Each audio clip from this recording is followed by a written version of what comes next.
Hey everybody, Tim Albrecht here, and thank you for listening to the YFP podcast, where each week we strive to inspire and encourage you on your path towards achieving financial freedom. This week, I welcome the founder of the Functional Medicine Pharmacists Alliance, Dr. Lauren Castle.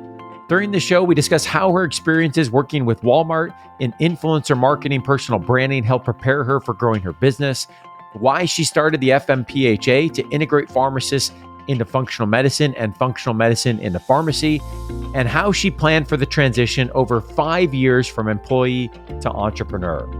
Now, before we jump into the show, I recognize that many listeners may not be aware of what the team at YFP Planning does in working one-on-one with more than 280 households in 40 plus states. YFP Planning offers fee-only, high-touch financial planning that is customized for the pharmacy professional. If you're interested in learning more about how working one-on-one with a certified financial planner may help you achieve your financial goals, you can book a free discovery call by visiting yfpplanning.com. Whether or not YFP Planning's financial planning services are a good fit for you, know that we appreciate your support of this podcast and our mission to help pharmacists achieve financial freedom. Okay, let's jump into my interview with Dr. Lauren Castle. Lauren, welcome to the show.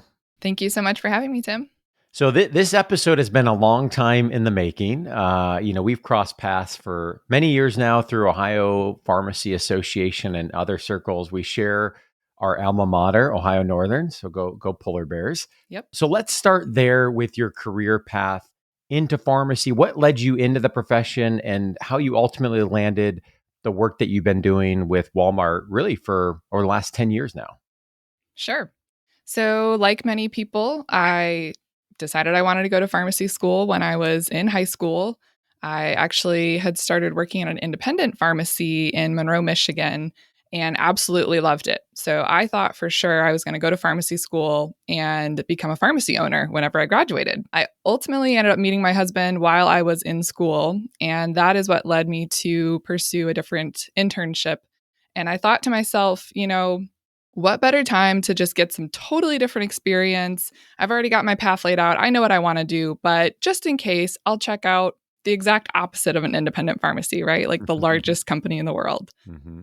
So I joined Walmart, and that summer, I just completely fell in love with it. It was still felt like I owned my own pharmacy in a sense, but yet I had all of these resources and all of this capacity to literally influence millions of people. And I kind of figured that out because I shared a little story on their sort of social media, internet company website about Walmart's 50th anniversary and my experience as an intern. Didn't really think anyone would read it or care, but that story actually got picked up and it was published in our home office newsletters. And so our president of health and wellness at the time had read it and sent it down to, my supervisors. And that was sort of the aha moment for me that I realized I'm just one person in a company of over 2 million employees worldwide, and I actually can make a difference. And so that was sort of the theme of these last 12 years that I've really been able to continue on with. I love that, starting with the concept of let me use, the internship, and for some it might be, experiential rotations as an opportunity to see something different. I often share with students, if I had to go back and do anything different in pharmacy school, it would be to really reevaluate those precious summer internships and then those 9 or 10 months of experiential rotations, because the safe plays are always going to be there, right? And it's what a unique opportunity where you have a month or a summer that you can see something that's completely, different, and obviously building, relationships and having different experiences, and those more traditional opportunities will be there, but such a unique time to see those things, and so cool to hear you take advantage of those. Let's talk about some of those experiences with Walmart a little bit more, because no disrespect in any way to pharmacists that are out there working the bench day in and day out, but that was not your gig. With Walmart, certainly you've done that, but as you look at your experiences with Walmart, it's very, I would say, non-traditional in those experiences with Walmart, in terms of, you alluded to some of that, with some of the posts that you were sharing early on that got picked up, nationally. You've had some experiences working with them more in that influencer marketing, personal branding, wellness side of things. Tell us about those experiences, because I suspect, as we'll talk about more of the work that you're doing with the Functional Medicine Pharmacists Alliance here in a little bit, those experiences were really critical to the work that you're doing now as well. They certainly are. So I mentioned, even from the very beginning, I started sharing my story in the company. And I think no matter what company you're working for, there's actually a book I've recently read that talks about how purpose is more than a side hustle. And it's actually the way you show up for other people every day. So it Mm, doesn't matter what type of role you're in, if you're in a 9 to 5 job, if you're working as an entrepreneur, you're living your purpose every day yeah. and you can tell your story in whatever role that you're in. So for me, that really looked like sharing what I was doing on social media and sharing little bits of how I work as a pharmacist for the company. And ultimately, that is what led to some additional opportunities that I had to get promoted. So, networking, of course, is huge. A lot of times people will say it's not, what you do, but it's more around like who you Mm-hmm. know. And so Mm-hmm. for me, I was always trying to reach out and connect with people on LinkedIn. Mm-hmm. So every market director, when I was an intern, I was connected with them. They knew who I was, they knew my name, they knew my face. I would show up, like you mentioned, Ohio Pharmacists Association meetings, make sure that I was involved in professional activities as a pharmacist. Yeah. And that networking is really what led me to get promoted to a pharmacy manager to a clinical pharmacist manager whenever we actually moved to Michigan, and ultimately to a market director. Mm-hmm. So, 5 years after graduation, I became a market health and wellness director, which was sort of my big goal as an intern once I joined Walmart. And that role was incredible. And I learned so much, just from managing teams, managing people, really managing a business, right? Mm-hmm. Yep. And yet again, continuing to share my story on social media. And at the time, I had also started getting into functional medicine. And so now Mm-hmm. this was a new aspect of the story I was telling. And also was picked up and seen by people at our home office. Mm-hmm. And that was the moment that really kind of catapulted things to what my real dream was, right? Like I'd already met this milestone from just oh, I got promoted, I'm a market director, Yep. this is awesome, to well, now I want to go work at our home office. Like Mm-hmm. I want to go to Arkansas. I want to go and really make a difference for the company. I didn't know what that was going to look like, but as I was talking about functional medicine and how, I really felt like it aligned with some of the things Walmart does around helping people save money and live better. Mm-hmm. And you really do have everything that you need to live a healthy life at an affordable price in the stores. And Mm-hmm. so that was the theme, that was the message I was sharing. And I ultimately ended up getting to meet our president of health and wellness, and this was back in 2019. He was a fellow Ohioan, so he came out and Awesome. visited. We, sat down, and as we were eating lunch, started talking about this concept of food as medicine. And they were like, "This is awesome. We think this is a great idea. We would love for you to come out and share more and see how this would integrate with Walmart Health," which at the time they were just starting to build those Yep. as primary care centers. Mm-hmm. So, didn't really think anything of it. I was like, okay, yeah, cool. That'd be awesome. Would love to come out. A couple weeks later, I got a phone call and they're like, hey, we need you to come out like this week to meet Stuart Walton Mm-hmm. of the Walton The family. Waltons. Yep. Yep. And like, that's one of those What? calls that you never expect to get in your life, Yeah. Yeah. but it was, my dream, right? Like as I was sitting here trying to figure out like how am I going to get to home Yeah. office? What am I going to do? You just keep taking the next step, right? You just keep living your purpose Yes. and ultimately that's going to all come together. So, I spent 3 months out there on a special project basically looking at how we would integrate nutrition in with the services that we have in health and wellness. And as we were getting ready to pick out our first store, it was kind of the end of the year. There were some leadership changes. They sort of Mm-hmm. paused all of the projects and said, we're gonna hold off for a little bit. 2020 hits, and of course, the whole world shuts down, Yeah. and it's COVID. So, Yeah. silver lining, of course, is that we would have never been able to do a lot of the things we wanted to do, anyways. And that also was the moment for me that I realized, this has been an amazing journey with Walmart. But I also realized that I can't put my dreams in someone else's hands. Yeah. So that was the moment that I came home and I actually started my LLC for the Functional Medicine Yeah. Pharmacists Alliance too. I love that. So much to unpack there, but I think one of the things you just shared, which we'll come back and talk about your journey, really growing the Functional Medicine Alliance, spending more and more time on that is, not necessarily putting your own dream in someone else's hands, but also recognizing that the experiences that you do have working for someone else can be so valuable in catapulting, what you're working on, and also just the experiences, the network, all of what you shared. But when I hear your success and ultimately getting to that point where you're going to meet someone from the Walton family, what comes to mind is that the reason that moment happened is because you, for years, were consistently showing up and providing value. And then the compound effect of that just worked its magic, as it always does, if you're consistently showing up, providing value. And that's value in person and the work that you're doing every day. That's value in developing, your personal brand and helping other people, staying connected and in-person meetings, virtual meetings on LinkedIn and other things.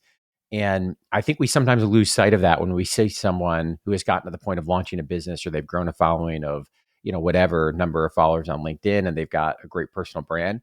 It's been a decade in the making, right? And it started with that, leap of faith, if you will, that you took as an intern to say, hey, I'm going to post this out there. Maybe somebody thinks this is interesting, maybe it's not. But I know the value in sharing my story. And I know the value of showing up every day and providing, value. And it might be that in any one day, maybe there's not an obvious like ROI on that, but over time, consistently that really can take off. So let's talk 2017, if I'm correct. 2017, you actually started the Functional Medicine Pharmacists Alliance, and we'll link to that in the show notes, FMPhA.org. I'm curious, before we get into kind of why you decided to go that pathway with starting the alliance to really have the impact in functional medicine, where does your personal interest in functional medicine and this concept of food as medicine, where does that come from? Absolutely. So, as I mentioned, I had become a clinical pharmacy manager when we lived in Michigan. And Michigan is where we discovered functional medicine. So, my husband and I, he also was working in a pretty high level job for a big company and was having a ton of health issues, super stressed, had Hmm. struggled with losing weight, couldn't sleep, had gut issues, just felt terrible all the time. And as a pharmacist, I thought I was doing everything right to help him try to feel better. But, at the end of the day, I kind of said, I think if you go to the doctor, they're just going to hand you a bunch of pills and Hmm. it's not going to help you all that much. It's just going to cover up these side effects. And, I don't know what is wrong. It seems like we're doing everything right and nothing seems to be Hmm. working. And we got a flyer on our doorstep for a integrative wellness center. And it basically listed out all these, side effects and symptoms. And I just handed it to Seth and I said, babe, this is you on paper. Like you have all of these problems. So whatever these people do, I think you should go check out this seminar that they're doing this weekend and see what this functional medicine stuff's all about. Hmm. So he went to the seminar, ended up signing up for this program. We paid $5,000 out of pocket to work with these people for basically 12 weeks. Okay. And it sort of included everything. So it had all of these different labs that we didn't learn about in pharmacy school, supplements that I'd never heard of, and this elimination diet where we Hmm. basically were going to cut out most of the foods that we were still eating Hmm. that we thought were healthy, like whole wheat bread and skim milk, Hmm. and basically eat this sort of paleo style of a diet. And within just a few weeks, he was feeling so much better. Pretty much all the symptoms dropped off and he lost 20 pounds. Wow. It was just like incredible. Yeah. So, as I continued reading more about functional medicine, the Cleveland Clinic in Ohio was actually starting a Yep. center for functional I medicine that remember that. same year. And so, to me, that was sort of the moment that I was like, all right, I think there's something to this functional medicine stuff, and Cleveland Clinic's doing it. So, it's got to be pretty reputable. And I decided at that point, I really think this is the future for healthcare and for pharmacy. Hmm. But I knew also at the time I was looking into other degree programs. So I did not do a residency after pharmacy school. And At that point, I was, a clinical pharmacist, but I was looking to get promoted to a market director. So I was looking at MBA programs, Yep. things like that. And I decided, well, maybe I'll look into programs for this functional medicine stuff. There was one master's program in the US that was in conjunction with the Institute for Functional Medicine. Mm-hmm. And that, of course, is also who Cleveland Clinic was working with. So I figured, all right, this sounds like it's pretty reputable, right? So I ended up enrolling in that master's program and was still working as a clinical pharmacist. We had just gotten engaged. We were planning a wedding, really burning the candle at both ends. Yeah, right. But I was loving it. Everything made so much sense. And as I was starting to learn all of this new functional medicine knowledge, I started talking to other pharmacists about it. So Melody Hartzler, who you've interviewed Yeah, on the show before, her and I reconnected. She had gotten into this through her own health journeys, yeah, and other people that I'd gone to school with or had met through pharmacy conferences were getting into this space. And I started to realize that we all need to come together. Like, we need to form a little community and stay in touch and figure out what this is going to look like for the profession. So that was sort of where the Facebook came from, was just mm-hmm. this idea of like, let's get together, let's kind of bring everyone in this space and start collaborating. And was also starting to teach other pharmacists. Yep. So Ohio Pharmacists Association had me do a CE presentation in Mm-hmm. 2017. And that was sort of the start of it. So we introduced the Facebook group, we did the CE, recorded it. And that same year, I also got invited to speak at the Michigan Pharmacists Association. And in those basically 4 months, I decided to actually create a website and post my story on there and not have it just be a Facebook group, but Yep. actually set up FMPhA.org, which I always give credit to Alex Barker, another friend of the YFP Yeah. team, because he's the one who told me, like, why don't you just make an organization? And I'm Yeah. like, I can't make a pharmacy organization. I remember us talking about that back in 2017. I just love that concept. It was such a non-traditional way to think about how to influence a space and really how to try to meet, many people instead of, I mean, sure, you can meet with people one-on-one and have a great impact, but how can you be an aggregate of, the pharmacists that are practicing functional medicine and bring them together? So yeah, I love that idea. That's a great one. Yeah. Just so I'm understanding, the actual formation of FMPHA as a business, you mentioned just a few moments ago forming the LLC. When you started the Facebook group, when you were providing CE, when you actually built the website, at that point, you hadn't yet formed the business. Is that correct? Nope, no Okay. business whatsoever. And I never set out to make any Yeah. money off of this. It was truly just I believe in this so much and I want to bring Yeah. other pharmacists into it, that I'm just going to start sharing these resources that I'm learning and trying to connect with more people Yeah. and bring us all together. And so, yeah, it wasn't until the Facebook group continued to grow and Hmm. we went from 30 people at the very beginning to 500 people. And so then 2018, the next year, I was at Institute for Functional Medicine conference and was talking to their leadership. And I'm like, oh, we have 500 pharmacists in a Facebook group. They want to do functional medicine. How do we actually get them more Yeah. involved in the care team? Because at the time, IFM really didn't have any resources that were geared towards pharmacists. It was mostly towards physicians. And so they Hmm. didn't even know what to do with us, right? Just like Yeah. a lot of the medical profession, it's sort of like the pharmacist role is very misunderstood and kind of left behind or left out of the picture. So that was sort of the next step, that I was like, okay, well, how can we start to work with other Hmm. organizations? And then in 2019 is when I ended up going out to do the special project. And kind of coming back from there, I had also spoken with another pharmacist, Jarika Dodd, and Hmm. she was the one who then gave me the push of like, Lauren, you got to Do it. monetize this thing. Like, you have got to start actually setting up a Yeah. business and really taking this seriously, because you're sitting on, you know, a gold mine in a Yep. sense, because people are hungry for this. They want Yes. this.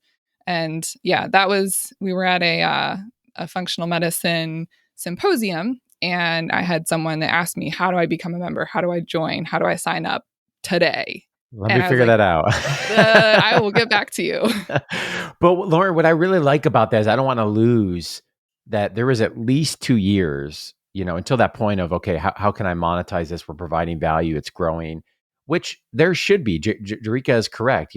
As you're building something that's providing value to others, like there's a fair price that can and should be charged for that. But you focused on providing value first. And Pat Flynn talks about that, one of my favorite podcasts and a blog that really influenced my journey early on the Smart Passive Income podcast. He talks about the value of really focusing on providing resources, providing value, building your community, really making the deposits in the bank and doing that authentically. And the business will grow from there over time. And I think your story is such a cool example of that. Before we talk more about the actual transition and how and when you made that transition to spend more of your time working on the business and less of the time on the W-2 side of things, tell us more about what does FMPhA look like today in terms of, you went through this journey of, okay, we need to monetize this. Is it a membership model? Is it, there's paying for certain resources and being a part of the community? What does it look like in terms of the business today? Absolutely. So today it is a membership, much like many pharmacy organizations that you can join. We're bringing together pharmacists in community through the Facebook still, of course, which is a free resource. But really, the advocacy piece is sort of what's most important to me. We partner with a few different organizations in functional medicine, one being the Institute for Functional Medicine. Mm-hmm. So when you join, you have the option to also add on IFM membership at basically a discounted rate. And we also were able to work with them to get a 20% discount on their trainings, which one of the top questions that we get asked is, okay, I'm interested in functional medicine. Where do I get training? Yeah. Do I need to get certified? And so the answer is you don't have to get certified, but certainly, just like with any type of training, Yeah. having that additional, credential is going to speak for itself in terms of working with other providers.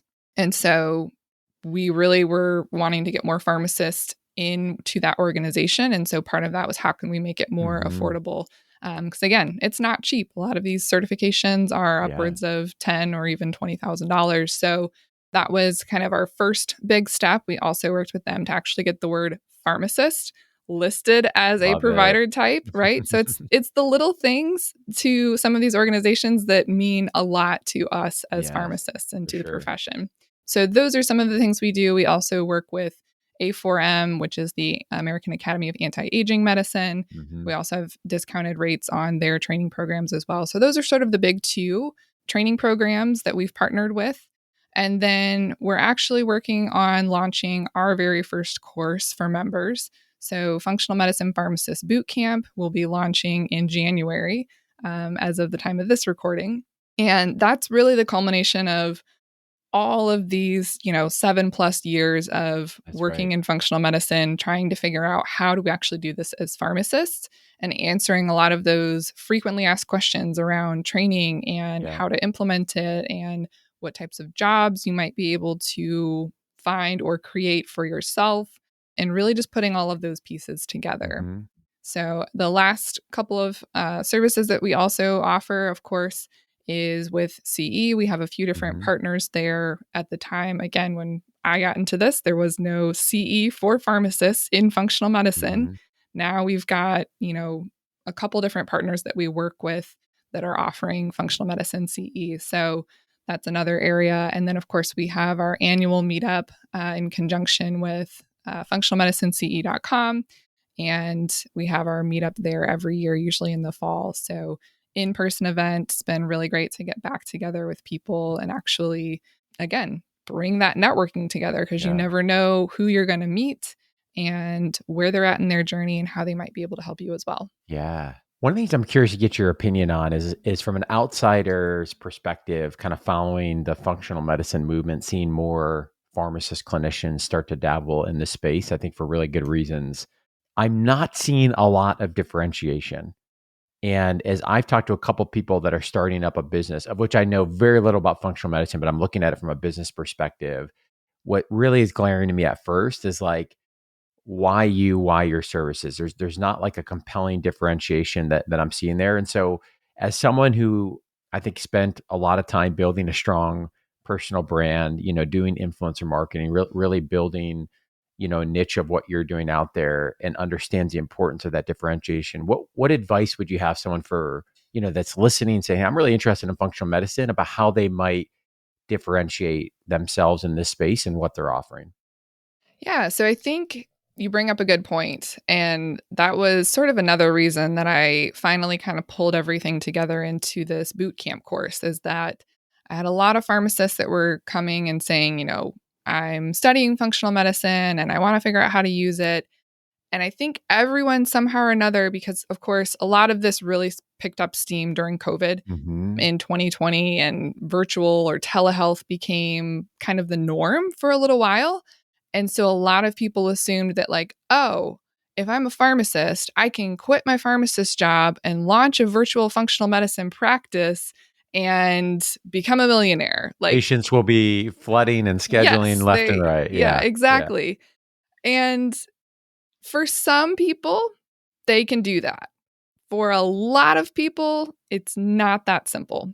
No. And so, what I really try to work with pharmacists to understand is that there's no one way to practice functional medicine. And it's just a lens through which you are going to use your pharmacist license. So, more often than not, if you want to do a virtual practice, yes, we can help connect you with the resources that you need to set that up. But is that really the way that you want to serve your Yeah. patients? If you're someone who isn't necessarily a big fan of social media and putting your face out there and having to tell your story over and over and over every single day to try and attract patients in a virtual practice, what about considering working with a physician in Yeah. your local practice, Yeah. right? What about a chiropractor? What about an independent pharmacy? Do you have a compounding pharmacy somewhere? Yeah. There's all of these other pharmacy settings where functional medicine can be an additional service that you bring to the table to provide to reach those patients that really need it the most, Yeah. right? And so it's really about figuring out your skill sets and what areas of pharmacy you are most passionate about, and then thinking about how you can apply a functional medicine approach to whatever that is. So, for a lot of people, it might be figuring out how to set up a collaborative practice agreement so you Hmm. can practice at the top of your license. Or it might be walking into an independent pharmacy and seeing if you can get a job as a pharmacist there, leading their health and wellness programs. Hmm. So, Hmm. lots of different options to think about, before you just kind of go and quit the day job Yeah. and start trying to launch a virtual practice. Let's shift gears here and talk about the transition that you've made from employee to entrepreneur, at least where you're spending the majority of your time now focused on Functional Medicine Pharmacists Alliance. And you had this to say a few months ago on LinkedIn. You said, it took 5 years to get here, but it feels amazing to finally have the time and space to pursue this fully. It hit me right after I got back from the Diversify RX that I had used up all my PTO in the 9 to 5 job in order to attend pharmacy conferences this year. So I did the math, realized I could work part time for the same salary, and then turned in my resignation. Tell us more about what led you. I mean, I'm sure you've thought about this moment several times, but what was it specifically that you said, hey, this is the moment, I'm ready? Yeah. So, to provide a little more background, at the time earlier this summer, I was working for a company called Brand Networks. So, I mentioned before, I sort of have been burning the candle at both ends for a number of years, working as a market health and wellness director. Of course, COVID happened. And I was also a caregiver for my mom, who ultimately Mm. passed away last year. And so, after that moment, I actually had taken a 12-week leave from my market director job that my boss had suggested to me, like, hey, Lauren, you have gone through a lot. And if you Hmm. need to take some time away, you can do that. So, just one more thing to consider about, before you leave your job, have you used all of the resources Yeah. available for your own health and your mental health? So for me, took those 12 weeks, went through intensive outpatient therapy, really got to kind of heal from a lot of that trauma, Mm-hmm. and also found this new path in social media marketing with this company. And so I was able to work remotely from home for a year, Okay. still working as just a part-time PRN pharmacist, couple shifts a month. And then kind of the 9 to 5 was in this social media marketing, which yet again was sort of another very intentional choice of, I know that I want to grow FMPhA, which now is a business, Yep. and I still have a lot to learn about running a company online. Mm-hmm. And so, what a great opportunity to be able to actually work kind of on the inside of running marketing for the world's largest company. Yeah. Probably can learn a few things. So, Yeah. great experience, amazing team, super fun role.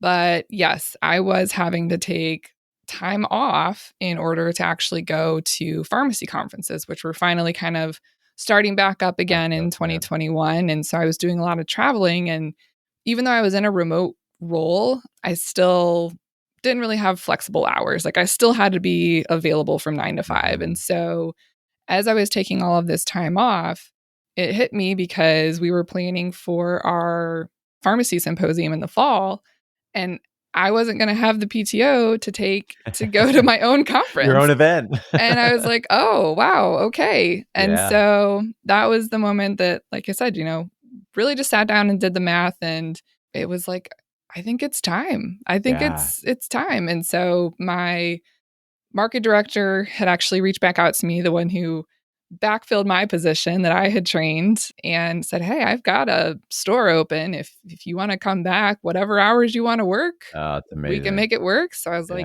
Yeah. "Yeah, I think I'm going to be a 48-hour pharmacist." Yep. And it was another one of those moments where it's like, if you would have told intern Walmart pharmacy Lauren that she was going to only work 24 hours a week as a pharmacist one day, I would have thought that like something horrible happened Yes. and I was like disabled and like, oh my gosh, like why can I only work 24 hours a week as a pharmacist? That's terrible. Yeah. But it took a lot of like unlearning to finally see that, like, oh yeah, there's more to life than Mm-hmm. working 40 hours a week Yeah. for your company. Like you can actually have your own life and work part-time, still have a good salary and full-time benefits, Yep. and do all these other things that you're passionate about. And I love that the story, and as you're, still working part-time, obviously able to focus more full-time on the business, but you're able to do that. Why? Well, because you left with really good relationships. Well, you haven't left, technically, but you had really good relationships. Somebody who's coming forward, obviously they saw your well-being as a priority. Let's take some time off, refocus. We value you as an individual, also as an employee, and then hey, what hours do you want? It's like, what? Come again? Like, so I can build this business and focus on that, but still be able to maintain some type of a financial base. And I want to emphasize that because if we hit rewind here for a moment, 2017, FMPhA became a thing, right? Here we are in 2022, 5 years later. This is much more of an off ramp than it is diving into the deep end. And I want to say that emphatically because I have the opportunity to talk with a lot of pharmacists throughout the year that are thinking about different business ideas. And I can tell they feel this internal restlessness and pressure, much of which I think is externally influenced. They see what other people are doing, like Lauren, like other entrepreneurs we featured on the podcast, but they don't know the whole backstory of this was years in the making and it's still in the making, before there's potentially a full-time transition, to the business. And, I share a similar story of working for, in an academic role for about 6, 7 years while I was starting the business until I made that transition full-time. And I think that's more of the norm than it is not. And I think there's really good financial reasons to do that. I think there's really good other reasons. You mentioned that, as you're working for that new firm here in the last year and a half, 2 years, that wow, I can get some really good experiences with one of the biggest companies in the world, that obviously you're able to now draw from the value of those experiences and what you're building. So I think just so much to take away there, as again, thinking about this more of as a transition, more as an off ramp, slow and steady, being patient, which is hard, and less about jumping into the deep end. So One thing to add there too, from a financial standpoint, is, Yeah. that was something that we really thought about throughout this journey, right? Yep. Because for me, I'm still planning ahead. You know, one of the beautiful benefits of being a market health and wellness director is, of course, the golden handcuffs, the stock options, those types of things. So for me, I knew it was like, okay, I need to stay with Walmart to really maximize the value of what they Yeah. provided me as part of my compensation, and really think outside the box of, oh, yeah, I don't have to completely leave the company. I can still work part time and Yeah. run everything through our ethics department and make sure that, like, yes, you can be a pharmacist and you can work as a contractor Yeah. employee for Walmart doing social media. Like, Yeah. look for the and opportunities there, because those are things that are going to, from a financial Mm-hmm. standpoint, really make more of the work I want to do a possibility. So we're kind of, planning that out as we think ahead of, like, yeah, I still have another year that I definitely need to stay employed with Yeah. Walmart. So what can I do to make the most of that time, before I even consider leaving in the future? Mm-hmm. And do I even want to? Yeah. Do I still want to drop back down from 48 hours to being truly part time hourly again? Yeah. And then you start thinking about some of the bigger questions, right? Around, like, oh, yeah, well, what are we going to do for insurance and some of those Mm-hmm. things? Like, Retirement. Yeah. all the things Exactly. you have to think about, in terms of starting a Mm-hmm. business or leaving a job. Especially when, for us, my spouse actually had left his job as well, right? So we Mm-hmm. mentioned that that was a big root cause of his Yeah. health issues. And, you know, the case for leaving the job, sometimes that is the solution, Yeah. but sometimes it's not. Yeah. So really think about that, evaluate it, and think about all the options. So for us, it looked like one of us leaving the job, one of us transitioning the job.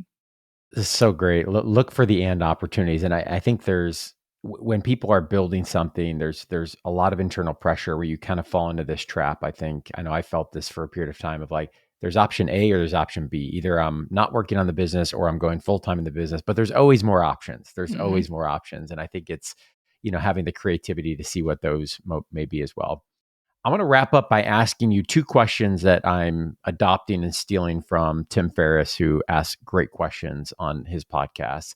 And the first question is, if you could have a gigantic billboard anywhere with anything on it, metaphorically speaking, getting a message out to all 300,000 plus pharmacists in the US, what would that billboard say, and why would it say that? So I think for me, what I always like to tell pharmacists that are kind of interested in this functional medicine, or maybe they're starting to hear about it, is, yes, there is a better way than a pill for every ill. Mm, That is this sort of mindset that we're all sort of stuck in whenever we're still in a traditional pharmacist role of, whether it's, dispensing in retail or, being a clinical pharmacist and hmm. working on making sure everyone's meeting the guidelines, to the T. It's always about, like, adding another pill and making sure that they're on all the right medications. But I think through COVID, we've obviously seen that lifestyle plays such a big role in our Yeah. patients' health. And so, how can you start to think about ways to incorporate lifestyle medicine, functional medicine into your patient's health? Because Yeah. ultimately, I think that's where the future of healthcare really lies. And a lot of times you kind of have to start with yourself too, right? Yeah. Start to evaluate where you can make some of these changes in your own health and your family's health, and talking to your friends about it. And then just continue growing from there and building out sort of that muscle of starting Hmm. to have those conversations. Yeah, and I think what intrigues me so much about functional medicine is like, so much of the focus on let's actually get to the root cause. And that takes time. And I think if we take a step back and take off our bias of being trained in a doctorate program and being trained, as a healthcare practitioner, we live in a system that is a for-profit healthcare system that incentivizes efficiency. It does not incentivize taking more time and not dispensing products that aren't going to have revenue associated with it, right? So I think we just have to ask ourselves, always we should be asking ourselves, kind of look at the status quo and what we're doing. Why are we doing it? And is it the best option, that's out there and potentially available? And it's the same thing. You talked about a little bit your personal journey and some time off and some of what I heard there, like the inner work that was being done. That takes time, a lot of time. It's easier to prescribe a medication and to see a physician for 30 minutes, but like that work is so important, obviously for long-term benefits, for quality of life, for optimizing who you are individually as well. So it's just such a good reminder, I think, of like what are the incentives that are out there and are they appropriately aligned, for what we're looking at. My second question here for you is, what is one of the best or most worthwhile investments that you have ever made? Could be an investment of money, could be investment of time, energy, and a training resource. What would you say that is? Yeah, I think that overall, FMPHA has been one Mm, big investment, rather than it just being like a business. It's been this journey, this kind of life work of, yes, investing in the beginning money to go back to school and get a master's degree and yeah. not take out more loans to do it, you know, going and doing more training with different functional medicine schools, for the sake of, hey, I want to be able to actually tell people my honest opinion of these hmm programs. So I'm going to spend my own money to test them out again before I even have a full on business or am being compensated to do these things. I think about the time my husband and I we were just celebrating Thanksgiving together, and of course, I was also doing a Black Friday promotion. And so he made a comment, of, hey, all of your discretionary time seems to go into FMPHA. You're spending a lot of time on this. And I was like, well, yeah, I am. But, at the end of that Black Friday promotion, it sort of all paid off, right? Yeah. Because then he was able to see, oh, yeah, like this is what you've been building for Mm, 5 years, right? And hmm now hmm kind of entering this next phase for the organization of actually having courses and potentially a podcast next year, and Awesome. again putting out more of this value for other people. hmm It has been this labor of love, and Yeah. at the same time it's fulfilling, right? It's hmm what I love to do, and I feel like this is what I'm here to do. So I think FMPHA has sort of been like one big investment with, money, but time and of course energy. And so now it's like, all right, how do we find the balance of being functional medicine pharmacist CEO and founder, but hmm then also still having time for life. Yeah. And I think that's probably what most people are starting to sort of see functional medicine or any type of consulting role as a pharmacist is sort of this opportunity to reevaluate what's most important to you. Yeah. And again, from like a purpose standpoint, this is the book that was reading, Mm, and, in it just sums it up so perfectly that perfect purpose is more than a side hustle. It's not something you turn on or off depending on the situation or the conversation you find yourself in. Purpose is the unique way you show up every moment of every day to make life better for others. You have a purpose and you can live it out on a full time basis. mm, So love I that. just feel like when you think about, investing, everyone's going to be investing their time, their money, their hmm energy into something. You get to choose what that's going to look like. I love that. We'll link for those that aren't watching the video. Lauren just showed "Purpose is More Than a Side Hustle" was the book. We'll link to that in the show notes if folks want to check that out. Lauren, this has been fantastic. I knew it would be. So glad to have you on the show. As I mentioned at the beginning, it's been a long time in the making. Where is the best place that individuals can go to learn more about FMPHA as well as to follow your journey? So, fmpha.org is our main website. You can also find me on drlaurencastle.com. I'm at Dr. Lauren Castle on every single social media platform. So, happy to connect with everyone there. Awesome. We'll link to those in the show notes. Thanks so much for coming on the show. Thanks for having me again, Tim. As we conclude this week's podcast, an important reminder that the content on this show is provided to you for informational purposes only and is not intended to provide and should not be relied on for investment or any other advice. Information in the podcast and corresponding materials should not be construed as a solicitation or offer to buy or sell any investment or related financial products. We urge listeners to consult with a financial advisor with respect to any investment. Furthermore, the information contained in our archived newsletters, blog posts, and podcasts is not updated and may not be accurate at the time you listen to it on the podcast. Opinions and analyses expressed herein are solely those of your financial pharmacist unless otherwise noted and constitute judgments as of the dates published. Such information may contain forward-looking statements which are not intended to be guarantees of future events. Actual results could differ materially from those anticipated in the forward-looking statements. For more information, please visit yourfinancialpharmacist.com/disclaimer. Thank you again for your support of the Your Financial Pharmacist podcast. Have a great rest of your week.